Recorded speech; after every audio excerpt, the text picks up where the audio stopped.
quand on fait une analyse rapide de la situation malienne aujourd'hui, on peut dire que vraiment la sécurité commence à venir. Parce qu'avant, on était face à une situation vraiment très critique, confuse. On avait peur même qu'on allait vers une guerre civile. Parce qu'on voyait, ou bien on attendait que c'est des populations qui s'entretuaient. Mais aujourd'hui, on voit que vraiment, c'est le Mali ou bien l'armée malienne qui fait face à un ennemi. Même si l'ennemi est invisible, mais on voit l'effort fourni aujourd'hui par les autorités de la transition sur le plan sécuritaire. Ça, c'est réel. On ne peut pas nier ça.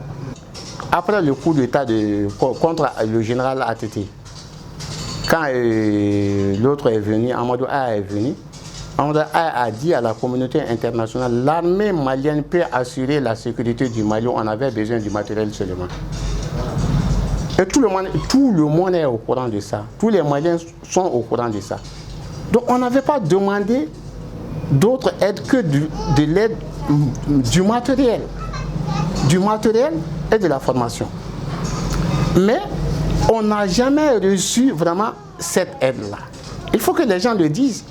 Donc au lieu de parler de Wagner, on recule un peu. Si réellement, après ce coup d'État-là, le Mali avait reçu de l'aide, et moi je vais avant même ça, ATT a crié, il a dit aux gens que le Mali avait besoin de l'aide parce que les djihadistes venaient, les islamistes venaient. Si la communauté internationale était venue au secours du Mali en cette période-là, avant le coup d'État d'ATT, on n'allait pas être dans cette situation. Et après le coup d'État d'ATT également, Amadou Aya a dit, nous ne réclamons que du matériel. Sinon, les soldats du Mali peuvent vraiment assurer, mener cette guerre. Il n'a pas été attendu. Mais on a dit seulement de faire les élections. Et on veut la démocratie. Oui, la démocratie, c'est vrai.